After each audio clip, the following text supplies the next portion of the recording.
Hello guys, प्यारे बच्चों। The place में आपका स्वागत है। आज हम लोग ज्योग्राफी खंड का खंड ख का हम पढ़ेंगे। चैप्टर 1 खंड ख के बारे में हम आज पढ़ेंगे, जिसका चैप्टर का नाम है जल संसाधन। क्या नाम है? जल संसाधन। आइए प्यारे बच्चों, इसको पढ़ते हैं और समझते हैं। पहला चीज है, पेश लेते हैं दोबारा। जल संसाधन क्या है? जिस तरह हम लोग जो है इसे पिछले वाले अध्याय में पढ़े थे संसाधन, इससे पहले इस तरह पढ़े थे संसाधन। उसी प्रकार जल भी एक संसाधन है और यह प्राकृतिक है। और ये क्या है? प्राकृतिक संसाधन है। इसे आप पढ़ते हैं और आराम से समझते हैं। जल संसाधन क्या है? धरती पर जीवन के लिए जल सबसे महत्वपूर्ण प्राकृतिक संसाधन है। ये कृषि उद्योग, ऊर्जा, घरेलू कामों में उपयोग किया जाता है। यानी जल जो है कि जल लगभग मानव के साथ साथ सभी जीवों को आवश्यक पड़ती है। जैसे कि मानव जो है कि मुख्य रूप से आपको कृषि उद्योग करने में किया जाता है, ऊर्जा उत्पादन करने में किया जाता है, अन्यथा घरेलू कामों में। इसके अलावा भी किसान सिंचाई के लिए करते हैं। इसके अलावा किसान सिंचाई के लिए करते हैं। आइए पढ़ते हैं कि इसमें पूरे विश्व में कितने प्रतिशत जल धरती पर पाई जाती है। पृथ्वी पर 71%, कितना प्रतिशत? 71% जल जो है कि पाई जाती है एवं 29% भूमि है। आप सभी जानते हैं कि पूरे विश्व में जो है कि 71% जो है कि आपका जल है और 29% जो है कि आपका सूखा पड़ा हुआ है। और दूसरा पॉइंट में यह है, विश्व के कुल 96.5% जल महासागरों में होता है। कहाँ पे होता है? महासागरों में पाया जाता है। ठीक है। तथा विश्व की कुल जल 2.5% पीने योग्य होते हैं। कितने होते हैं? पीने योग्य होते हैं, जो मीठा होता है। कैसा होता है? जो मीठा होता है। पर बच्चों, आप सभी जानते हैं कि पीने वाला जल जो होता है विश्व में, वो मात्रा 2.5 है। 2.5% जो है कि वह पीने योग्य होते हैं। क्या होते हैं? पीने योग्य होते हैं और वह मीठा होते हैं। क्या होते हैं? वह मीठा होते हैं। इसी तरह आप सभी जानते हैं कि विश्व के कुल 96.5% जल महासागरों से ही प्राप्त करते हैं। महासागरों से क्या है? प्राप्त करते हैं। क्या बच्चे समझ में आ गया? अब इसका आगे तथ्य, इसकी विशेषता क्या है, इसके बारे में हम जानते हैं। ये कितने प्रकार की पाई जाती है और जल के स्रोत क्या है, इस सभी के बारे में हम जानेंगे। ये है जल स्रोत के किसे कहते हैं। जल स्रोत किसे कहते हैं? किसे कहते हैं? जिस स्रोत से जल की प्राप्ति होती है उसे जल स्रोत कहते हैं। यानी जल जो है कि वह हिस्सा है जहां से हम जल प्राप्त करते हैं, उसे जल स्रोत कहते हैं। जल स्रोत विभिन्न रूपों में पाया जाता है, जो इस प्रकार है। पहला है भूपृष्ठीय जल। पहला क्या है? भूपृष्ठीय जल। पहला क्या है? भूपृष्ठीय जल। पहला है भूपृष्ठीय जल, दूसरा है भूमिगत जल, तीसरा है वायुमंडलीय जल और चौथा है महासागरीय जल। तो जल का यह मुख्य 4 स्रोत है। जल का क्या मुख्य 4 स्रोत है, जो इस प्रकार है। भूपृष्ठीय जल, भूमिगत जल, वायुमंडलीय जल और महासागरीय जल। चलिए आप इस चारों जल के खंडों में बांटकर, है ना, और समझते हैं कि क्या है। पहला कि भूपृष्ठीय जल, यानी वह जल जो भूमि से हम प्राप्त करते हैं। वह जल जो हम भूमि से प्राप्त करते हैं, जैसे कि पृष्ठीय जल से जो पृथ्वी की सतह पर मौजूद होता है उसे भूपृष्ठीय जल कहते हैं। वैसा जल जो मिट्टी के नीचे यानी पृथ्वी के नीचे पाई जाती है उसे भी भूपृष्ठीय जल कहते हैं। इसका उदाहरण जो है कि वो इस प्रकार है, जैसे कि नदी, तालाब, सागर, समुद्र आदि। इसके कई उदाहरण है। इसके क्या है? कई उदाहरण है। तो बच्चों, ये भूमिगत जल आप लोग को समझ में आ गए होंगे। ठीक है। इस द प्लेस को, मेरा चैनल है, यूट्यूब चैनल है, इसको लाइक और शेयर अवश्य करें। ये आप ही लोग के पर निर्भर है हम लोग, और आपके सहयोग से हमें जो है कि आगे बढ़ने का मौका मिलेगा। आगे फिर दूसरा पॉइंट पढ़ते हैं। क्या? भूमिगत जल। दूसरा पॉइंट क्या पढ़ेंगे? भूमिगत जल। भूमिगत जल पढ़ते हैं। पृथ्वी की सतह के नीचे चट्टानों की दरारें, मिट्टी और बालू कणों के बीच जल संचित रहता है, उसे भूमिगत जल कहते हैं। भूमिगत जल कहते हैं। जब हम मिट्टी को, है ना, निकालते हैं, जैसे पास के मतलब जो है कि 5 फीट या 6 फीट या 10 फीट, तो वहां पे मिट्टी का नमी मिलेगा और वहां पे बालू मिलेगा। जब वो बालू निकालिएगा तो उसमें नमी मिलेगा। तो उसी इसलिए कहा गया है कि चट्टानों की दरारें, मिट्टी और बालू के कणों कणों के बीच में जल पाई जाती है। कणों के बीच क्या पाई जाती है? जल पाई जाती है, यानी संचित रहते हैं। उसे ही क्या बोलेंगे? भूमिगत जल कहलाते हैं। इसके उदाहरण निम्न है, जो इस प्रकार है। पहला है ना, नलकूप, कुएं, है ना, हैंडपंप आदि। यानी इसको, इस भूमिगत जल को हम हमारे जीवन में इस्तेमाल लाने के लिए इसको हम जो है कि हम नलकूप के द्वारा निकाल सकते हैं, कुएं के द्वारा निकाल सकते हैं, हैंडपंप के द्वारा निकाल सकते हैं, या फिर मोटर आदि के माध्यम से इस पानी को आराम से हम निकाल सकते हैं अपने जीवन में इस्तेमाल करने के लिए। ठीक है, क्या बच्चों समझ में आ गया? आप इसका दूसरा पॉइंट हो गया, तो इसका आप तीसरी और चौथी पॉइंट को समझेंगे। चौथी और तीसरी और चौथी पॉइंट को हम समझेंगे। तीसरा पॉइंट क्या है? वायुमंडलीय जल। तीसरा पॉइंट क्या है? वायुमंडलीय जल, यानी वैसा जल जो वायु में पाई जाती है, यानी वातावरण में पाई जाती है। तो आइए अब इसको समझते हैं। वायुमंडल में मौजूद वायु की परतों में पाए जाने वाले जल मुख्य रूप से गैसीय अवस्था में होता है, उसे ही वायुमंडलीय जल कहलाते हैं। जैसे कि जल वाष्प, जिसको हम वाटर वेपर भी बोल सकते हैं। उसके बाद दूसरा में है बादल, क्लाउड। उसके में है, तीसरा में है कोहरा, यानी फॉग। ठीक है, और चौथा में है ओस, ड्यू। इसके अलावा वर्षा, हिमालय, हिमपात, इसको बोलते हैं हिमपात, रेन एंड स्नो। ये मिस्टेक हो गया, ये क्लाउड है। तो वायुमंडलीय जल जो है कि मुख्य इस प्रकार से पाए जाते हैं। पहला है आपका जल वाष्प, दूसरा है बादल, तीसरा है कोहरा, चौथा है ओस, और पांचवा जो है कि वर्षा और हिमांत, यानी रेन एंड स्नो। इस प्रकार के वायुमंडलीय जल पाई जाती है। इसका मुख्य कारण ये है, मुख्य जो है कि काम है कि हमारे तापमान को क्या करते हैं? बनाए रखते हैं, यानी टेम्परेचर को ये बनाए रखते हैं। ये ऐसी जल होती है।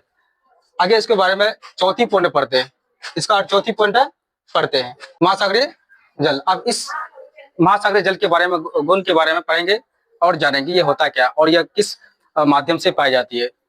पृथ्वी की सतह से पर पाए जाने वाले विशाल जल, है ना, रेखा का वह हिस्सा है जो खारेपन और गहराई के लिए जाना जाता है, तथा पृथ्वी का लगभग 71% भाग जल से ढका हुआ है, जिसमें से लगभग 97% जल महासागरों में है। यानी मतलब ये महासागरीय जो जल होते हैं, ये सबसे जो अधिक जो जल पाए जाते हैं वह जो है कि पृथ्वी का सबसे 71% जो है कि जल आप जल से ढका हुआ है पूरी पृथ्वी पर, पूरे ब्रह्मांड पर। इसमें लगभग 97% जल जो है कि महासागरों से प्राप्त होते हैं, महासागरों से प्राप्त होते हैं। ठीक है, इस जल की मुख्य जो है कि विशेषता है, आगे हम लोग पढ़ेंगे।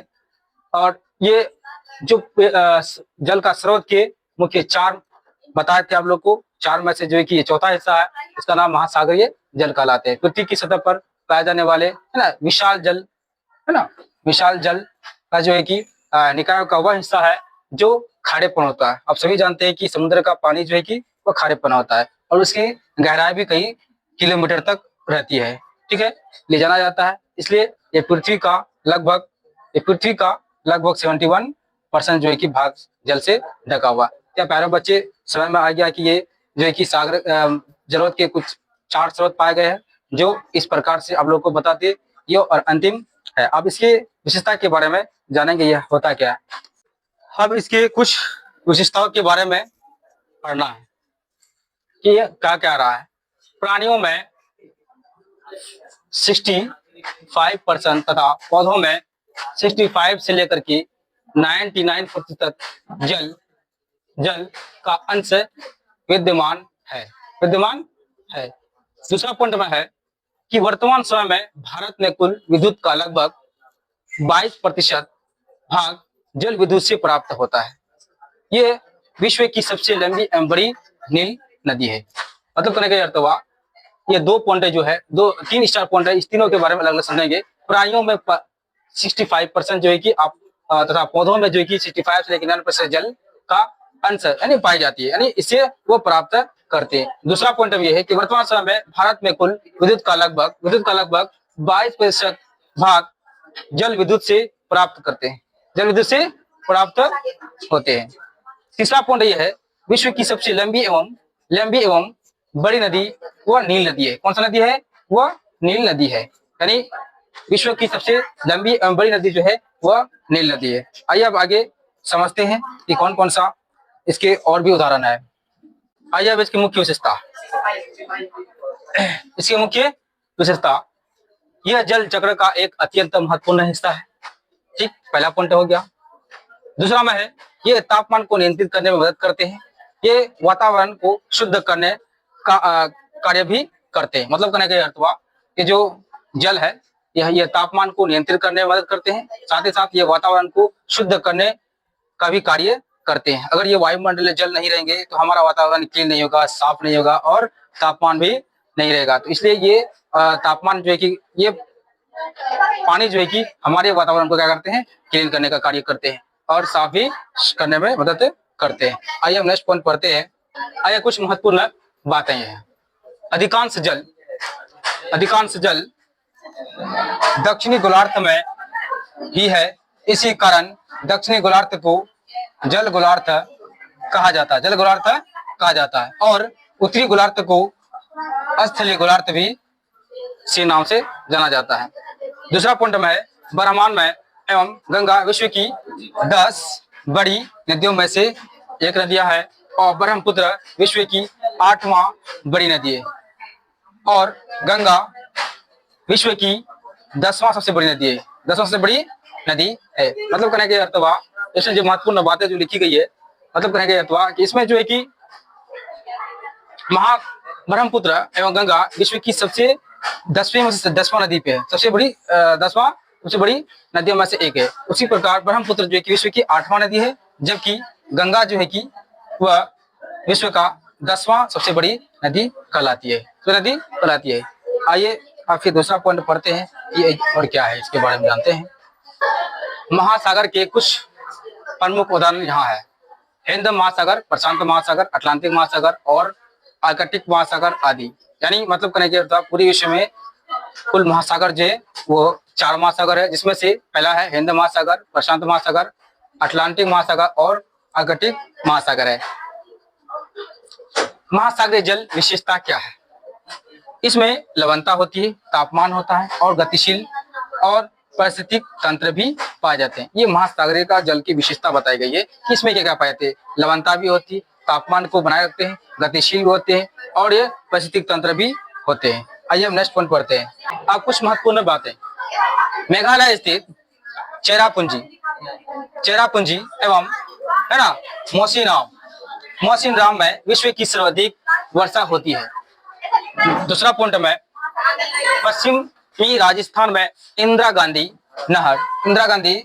नहर के विकास से इस क्षेत्र को 12 मासी पेयजल उपलब्ध होता है, जिसे हम इंदिरा गांधी नहर भारत की सबसे लंबी नहर है। मतलब कहने के बाद पश्चिमी राजस्थान में जो इंदिरा गांधी नहर जो विकास से इस क्षेत्र को 12 मासी पेयजल उपलब्ध होता है, जिसे हम इंदिरा गांधी नहर योजना कहते हैं। ठीक है, ये भारत की सबसे लंबी नहर है, ये सबसे बड़ी लंबी नहर है, जिसका नाम इंदिरा गांधी नहर है। जिसका नाम क्या है? इंदिरा गांधी नहर है। बच्चे ये ऑब्जेक्टिव भी पूछ सकता है कभी कभी बोर्ड कि इंदिरा गांधी नहर ये भारत की कौन सी नदी है, छोटी है या लंबी है? इस प्रकार आप आंसर दे सकते हैं। इंदिरा गांधी नहर जो है कि वो भारत की सबसे लंबी नदी है। सभी नदी नहीं, नहर है, सॉरी, इसे क्या है? नहर बोलेंगे इसको। नेक्स्ट पॉइंट में है, भूमिगत जल का सबसे अधिक उपयोग सिंचाई में किया जाता है। इसे बचने के लिए ड्रिप सिंचाई है ना, लिफ्ट सिंचाई, सूक्ष्म पहाड़ों से सिंचाई, सीढ़ी नुमा खेती इत्यादि, यानी खेती इत्यादि। मतलब कहना क्या था, पानी को जो है कि ज्यादा उपयोग ना करके, यानी वेस्ट ना करके, उसको हम कई प्रकार से हम सिंचाई कर सकते हैं, जो इस प्रकार है। जैसे ही हम बोलेंगे ड्रिप सिंचाई है ना, लिफ्ट सिंचाई है ना, सूक्ष्म फुहारे है ना, सिंचाई आदि से ही नुमा करके हम खेती कर सकते हैं। सिंचाई के लिए इस प्रकार का उपयोग हम कर सकते हैं। तो गोया की ये बात ये कही गई है कि मेघालय में स्थित जिसका जगह का नाम है चेरापूंजी। क्या नाम है? चेरापूंजी एवं मौसीराम। ये मौसीराम, ये दोनों जगह ऐसी है जो विश्व की सर्वाधिक वर्षा होती है।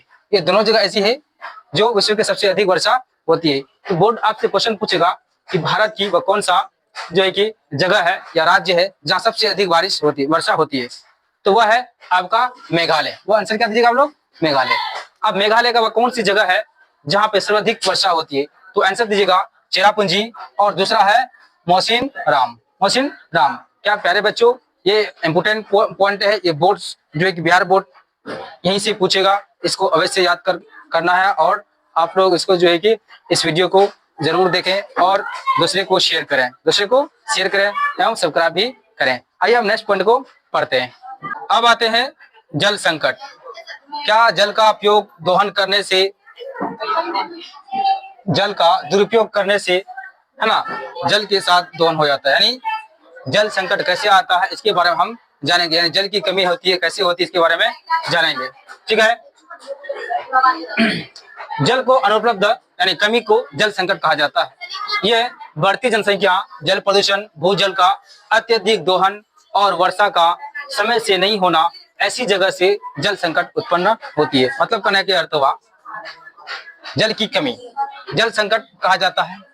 यह बढ़ती जनसंख्या, पहली क्या है? बढ़ती जनसंख्या। बढ़ती जनसंख्या से दूसरा है जल प्रदूषण, तीसरा है भूजल का अत्यधिक दोहन करना, और वर्षा का समय से नहीं होना, ऐसी वजह से जल संकट उत्पन्न हो जाती। क्या प्यारे बच्चों, हम जल संकट से आसानी से हम रोक सकते हैं, उसका कई प्रावधान है। लेकिन इसमें कहा गया है कि जल जो है कि संकट का इस प्रकार से जल संकट होने की संभावना होती है ना। जैसे मान लीजिए जनसंख्या अधिक बढ़ गई तो उससे पानी का दुरुपयोग ज्यादा होगा, तो ऑटोमेटिक जो है कि पानी का कमी हो जाएगी। उसी तरह जल प्रदूषण, पूरे शहर के कचरे पानी में मिल जाता है, तो वो पानी जो है कि उपयोग लायक नहीं होता है, वो दूषित हो जाते हैं। उस पर रहने वाले जीव को भी काफी कठिनाई का सामना करना पड़ता है। उसी तरह भूजल का अत्यधिक दोहन करना, यानी जो जल हम लोग अपने घर में इस्तेमाल करते हैं या अपने जीवन में इस्तेमाल करते हैं, तो उस जल को ज्यादा से ज्यादा खर्च करना, इससे भी क्या होता है कि जल दुरुपयोग होता है। और कभी कभी क्या होता है कि वर्षा का समय से नहीं होना, पेड़ पौधे जब नहीं रहते हैं तो वर्षा भी कम होता है। कभी कभार देखे होंगे कि बारिश नहीं होता है, बारिश नहीं होने पर जो है कि वह उस जगह जो है कि वहां पर वर्षा की कमी अवश्य हो जाती है। इसलिए पेड़ पौधा का होना जरूरी है ताकि वो बारिश अधिक से अधिक हो। आइए आप समझते हैं महत्वपूर्ण बातें, इसका क्या कहा। यानी जल संकट के बारे में कौन से व्यक्ति ने क्या कहा, अलग अलग व्यक्ति ने अलग अलग बात कही। पहला है, महत्वपूर्ण बात यह है कि स्वीडन के एक विशेषज्ञ, है ना, फॉल्कन मार्क के अनुसार प्रति व्यक्ति को प्रतिदिन 1000 घन मीटर, है ना, जल की आवश्यकता है। 1000 घन मीटर की जल की आवश्यकता है। इससे कम जल उपलब्धता अगर है तो वह जल संकट कहलाएंगे। मतलब कहने का अर्थ हुआ एक व्यक्ति को प्रतिदिन 1000 घन मीटर की क्षेत्र चाहिए और उसको इतना पानी की जरूरत पड़े कि वह जो है कि जल संकट से बच सके। तो इससे कम जल अगर होगा तो जल संकट कहलाएंगे। तो स्वीडन के एक विशेषज्ञ फॉल्कन मार्क के अनुसार ये व्यक्ति ने कहा कि जल संकट जो है कि होगा, वो कैसे होगा, इस प्रकार है, जो प्रतिदिन प्रति व्यक्ति को 1000 घन मीटर जल की आवश्यकता है। इससे कम जल उपलब्धता जल संकट होते हैं। दूसरा पॉइंट है, बिहार एवं पश्चिम बंगाल में जल के अति दोहन से संकेंद्रण में वृद्धि हुई है। बिहार एवं पश्चिम बंगाल में जल के अति दोहन से संकेंद्रण में वृद्धि हुई है। अब आइए आगे समझते हैं। राजस्थान एवं महाराष्ट्र में जल के प्रति दोहन से, है ना, फ्लोराइड के संकेंद्रण में वृद्धि हुई है। राजस्थान और महाराष्ट्र में, है ना, जल के प्रति दोहन से, है ना, फ्लोराइड के संकेंद्रण में वृद्धि हुई है। मतलब जो कि जल का ज्यादा से ज्यादा उपयोग करने से क्या हो गया, वहां पे, है ना, संकेंद्रण का एक वृद्धि हुई है। इसके कारण से काफी नुकसान होने की संभावना बढ़ गई है। आइए अब आगे समझते हैं। इसमें कुछ महत्वपूर्ण बातें हैं। जैसे सोन नदी घाटी परियोजना ये क्या है, ये क्या कब लाया गया, क्यों लाया गया, क्या इसका मुख्य विशेषता थी। सोन नदी घाटी परियोजना बिहार की सबसे पुरानी परियोजना है। ये बिहार की पहली परियोजना है। ये क्या है, बिहार की पहली परियोजना है जो ब्रिटिश सरकार ने खेतों की अधिक सिंचाई और ज्यादा फसल उत्पादन करने के लिए, है ना, करने के लिए इस परियोजना की शुरुआत की थी, जो 1874 में की थी। कब की थी? 1874 में इसकी शुरुआत की थी। इस परियोजना का मुख्य उद्देश्य बाढ़ का नियंत्रण करना, सिंचाई कराने में आसानी हो, जल विद्युत की उत्पादन करना और ये सभी चीजें मतलब जो कि आपूर्ति कराना मेन इसका मकसद था, जो ये परियोजना 1874 में लाई गई। इस परियोजना के तहत जो खास करके जो बनाई गई है, ये सोन नदी पर। कहाँ बनाई गई? ये सोन नदी पे। इसलिए इसका नाम पड़ा सोन नदी घाटी परियोजना। इसका नाम क्या पड़ा? सोन नदी घाटी परियोजना, है ना। क्या प्यारे बच्चों, समझ में आ गया ना ये परियोजना, है ना। इसको अगर समझ में आ गया तो कमेंट करें और लाइक करें, इस चैनल को सब्सक्राइब करें और शेयर भी करें। अब आते हैं जल संरक्षण। एक्चुअली यहाँ संरक्षण है,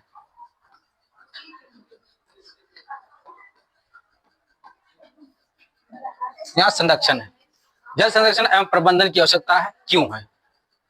आइए आप पढ़ते इसके बारे में जानते हैं। यानी जल को एक तरह का रोकना, कैसे हम उसको प्रबंध कर सकते हैं, कैसे उसको हम रोक सकते हैं, है ना, किस माध्यम से क्या कर सकते हैं, इसके बारे में हम जानते हैं। जल जीवन का आधार है, बात सही है। जल के बिना हम जीवित नहीं सकते हैं। आज बढ़ती जनसंख्या, औद्योगिकरण तथा कृषि के विस्तार के कारण जल की मांग बहुत बढ़ गई है। जल का अंधाधुंध, है ना, दोहन होने से जल संकट हो रहा है। जल संकट हो रहा है। जल संकट हो रहा है। जल संकट क्या हो रहा है। इसलिए जल संरक्षण और प्रबंधन की आवश्यकता है। इसलिए कह रहा है कि जल, है ना, जल संरक्षण और प्रबंधन की आवश्यकता है। मतलब कहने के अर्थ हुआ, आज जो है कि बढ़ती जनसंख्या के कारण जल का बहुत ही दोहन हो रहा है, यानी बर्बादी की ओर जा रहे हैं, ठीक है। और अधिक से अधिक औद्योगिकरण से भी जल संकट होने की पूरा जो है कि संभावना है। इसलिए संरक्षण करना ये हमारा कर्तव्य है। पानी का दुरुपयोग ना करें, इतना पानी का उपयोग करें जो आने वाले दिनों में आने वाली जनसंख्या को आसान हो। चलिए आगे पॉइंट पढ़ते हैं कि सितंबर 1987 में राष्ट्रीय जल नीति को स्वीकृत किया गया। कब स्वीकृत किया गया? 1987 में राष्ट्रीय जल नीति, है ना, को स्वीकृत किया गया। इसे संशोधित कर राष्ट्रीय जल नीति 2002 के रूप में प्रस्तुत किया गया, है ना। मतलब कहने का अर्थ हुआ, इसको जो सितंबर 1987 में जो राष्ट्रीय जल नीति जो स्वीकृत किया गया, फिर उसको आगे चलकर 2002 में उसको तब्दील कर दिया, बदलाव किया। क्या बदलाव को संशोधन किया, जो इस प्रकार है। पहला है कि जल की उपलब्धता को बनाए रखना, ठीक। ख नंबर में है जल को प्रदूषित होने से बचाना। ग नंबर है प्रदूषण जल को स्वच्छ कर उसका चक्रण करना, यानी उसको स्वच्छ करना। क्या करना? उसको चक्रण करना, यानी जल प्रदूषण को स्वच्छ कर उसका क्या करना? चक्रण करना, यानी इस्तेमाल करना, यानी उपयोग करना आदि। तो बच्चों, ये था आपका जल संरक्षण एवं प्रबंधन। जो इसके जो भारत सरकार के द्वारा जो नीति लाई गई थी, जो सितंबर 1987 में जो नीति लाई गई थी, उस नीति को हम राष्ट्रीय जल नीति कहते हैं, ठीक है। और ये 1987 में लाई गई। फिर इसको जो है कि आगे चल के संशोधन किया। कब संशोधन किया? 2002 में, ठीक। संशोधन करके जो इस 3 पॉइंट को दर्शाया गया। आइए आगे पढ़ते हैं कि और क्या क्या हुआ। नर्मदा बचाओ आंदोलन। नर्मदा बचाओ आंदोलन एक सामाजिक आंदोलन है, जो नर्मदा नदी पर बनने वाले बड़े बांधों जैसे सरदार सरोवर बांध के कारण होने वाले विस्थापन, पर्यावरण क्षति और प्रभावित लोगों के निवास की समस्या को लेकर 1985 में शुरू हुआ। इसका नेतृत्व मेघा पाटकर ने किया। इसका नेतृत्व कौन किया? मेघा पाटकर ने किया। इस आंदोलन का उद्देश्य था कि विस्थापित लोगों के अधिकारों की रक्षा करना, उचित प्रवास करना और पर्यावरण की सुरक्षा करना। मतलब ये हुआ नर्मदा बचाओ आंदोलन जो जिसका नेतृत्व मेघा पाटकर ने किया, और ये जो शुरू हुआ था 1985 में। कब शुरू हुआ था? 1985 में। कब हुआ था? 1985 में। इस बांध का कारण यह हुआ कि जब कोई भी बांध बनता है तो उस पे आसपास के रहने वाले जितने भी गांव होते हैं वो खाली कर दिया जाता है। उसके बदले में सरकार जमीन दी जाती है। फिर उस किसान से या तो उसको पैसा दिया जाता है, या फिर सरकार क्या करती है, उस आसपास के रहने वाले किसानों की जमीन खरीद ली जाती है, ताकि अगर वह किसान या फिर वह व्यक्ति अगर जो है कि वहां रहेंगे, तो जब भी कभी सैलाब आ जाएगा या बांध टूट जाएगा तो उसमें हमेशा बाढ़ आने की संभावना रहती है और क्षति होने की संभावना रहती है। इसलिए जो है कि इसको इस आंदोलन यानी जो है कि नर्मदा बचाओ आंदोलन हुआ था, ये मुख्य रूप से ये था कि उस क्षेत्र में रहने वाले जो लोग हैं उसको सरकारी रूप से अच्छी मुआवजा मिले और वह दूसरी जगह प्लानिंग करके अच्छी जगह से जिंदगी बसर करे। मेन मकसद यही था। लेकिन इसका नेतृत्व कौन कर रहा था? मेघा पाटकर। नेतृत्व कौन करता है? मेघा पाटकर। कब किया था? 1985 में। तो बिहार बोर्ड का जो क्वेश्चन अगर पूछ लेगा आपसे कि नर्मदा बचाओ आंदोलन की शुरुआत कब हुई थी, है ना, तो 1985 में हुआ था। इसका नेतृत्व किसने किया? तो मेघा पाटकर। प्यारे बच्चों, इसको हमेशा याद रखिएगा, हमेशा याद रखिएगा कि मेघा पाटकर जो है नर्मदा बचाओ आंदोलन की क्या किया था? शुरुआत किया था। और ये एक कैसा था? ये एक सामाजिक आंदोलन था। कैसा था ये? एक सामाजिक आंदोलन था। और ये खासकर जो जो नर्मदा जो घाटी जो बनी थी वो नर्मदा नदी पर, कैसे नर्मदा नदी पर जो बांध बनने वाले थे उसके तहत जो कि उसके आसपास में रहने वाले जीवों पर जो संकट पड़ने वाला था उसको बचाने के लिए मेघा पाटकर ने ये आंदोलन चलाया गया। आगे पढ़ते हैं कि आगे क्या है। कुछ महत्वपूर्ण जो है कि बिंदु है जो इस प्रकार है। अंतरराज्यीय जल विवाद। अंतरराज्यीय जल विवाद मतलब कहने की अर्थ हुआ, ये मान लीजिए एक राज्य है बिहार, क्या है? बिहार। दूसरा राज्य है उत्तर प्रदेश, क्या है? उत्तर प्रदेश। ये जल का ये मतलब नदी है, ये क्या है? नदी है ना। ये एक राज्य बिहार, दूसरा राज्य क्या है? उत्तर प्रदेश।